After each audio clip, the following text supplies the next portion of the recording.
What's up, guys? Matt Brown here for thelines.com, playpicks.com, and we're going to talk some Sunday night football between the Browns and the Ravens. As always, everything we do, absolutely free. So go ahead, hit that subscribe button, give us a thumbs up, and let us know in the comment section how you're going to play this game. And also, if you are a subscriber, you're going to be entered automatically for free in a big giveaway we're doing in the month of December. So just do it. It's free. Doesn't cost you anything.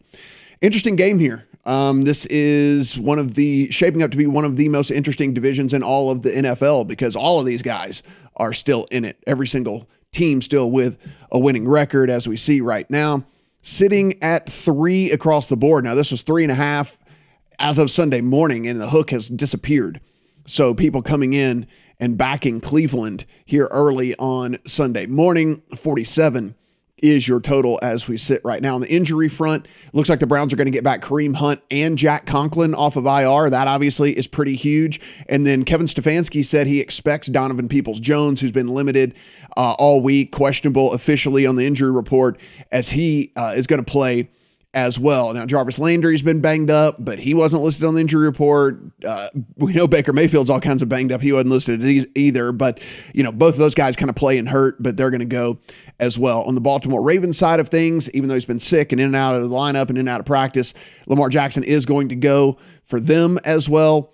Marquise Brown, Calais Campbell, and Brandon Williams are all actually questionable for the Ravens. There is some very good positive stuff there for all three of those guys that they were going to try to be able to give it a go. But again, just something to know. Number one receiver is questionable, and then 2 starting defensive linemen, both questionable as well for the Baltimore Ravens. So we know what these teams are, right? Both these teams want to be power running teams. Now, the Ravens have had to kind of get away from that at least a little bit from what we saw last year and the year before, strictly because of the lack of personnel in the backfield for them. That said, they are still one of the more run-heavy and more successful run teams. Lamar's been doing a lot of that on his own, but the Ravens are averaging over 62 yards, rush yards per game more than their opponent in every game so far this year. And by the way, yes, that's number one in the league. But then we know who Cleveland is as well, right?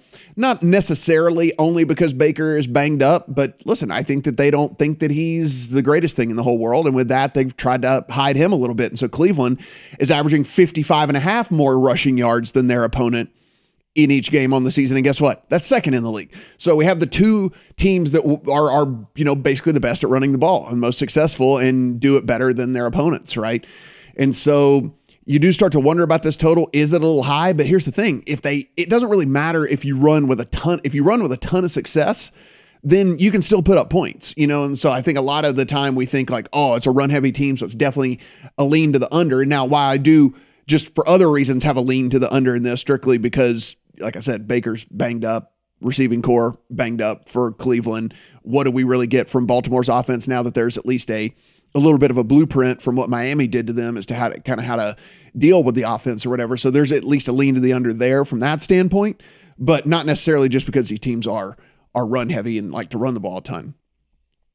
One thing here is, and I'll scroll down if you want to read kind of some of the matchup stuff here is, listen, there is a pretty big differential here in what we're going to get from this defensive line from Cleveland to the offensive line of Baltimore. Now, listen, it's not like the Baltimore offensive line is bad by any stretch of the imagination, but they're kind of like league average in pressure rate allowed. Actually, they're 30th if you look at the adjusted sack rate for this offensive line. And then you kind of look on the defensive side of the ball for Cleveland, where I think there's a really big difference there, where they're 7th in the league in pressure rate. They're 3rd in the league in pass rush win rate.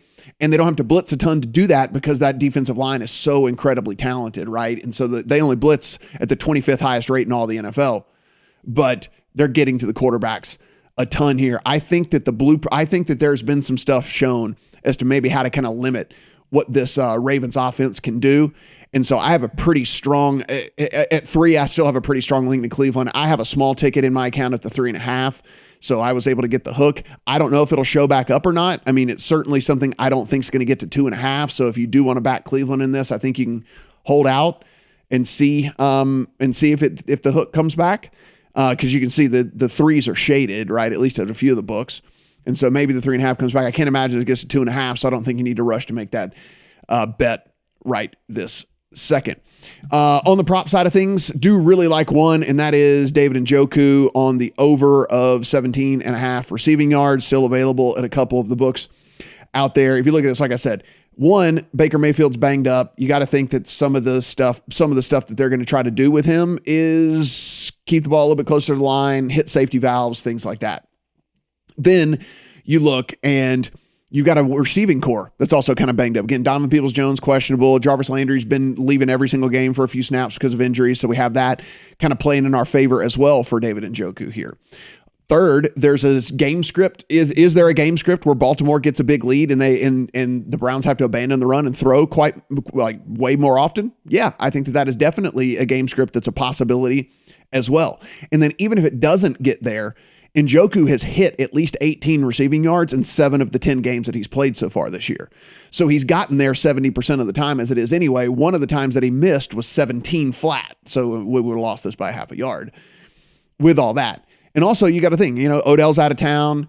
Maybe they've figured out a way to try to get him a little bit more involved in the offense as well. And just to give it one more little thing here, Baltimore just league average like 16th as far as defending tight ends, but they see 8.4 targets per game to that position, which is actually 4th most in the league. So really do like the Njoku over 17.5. I actually haven't projected closer to 30 yards. And so I think there's a pretty decent little edge here for this on Njoku. So really love that prop, guys. Like I said, a lean towards the under. I took Cleveland at 3.5. I think you can hold off and see if that 3.5 happens to pop back up for you here in this one if you want to take the Cleveland side.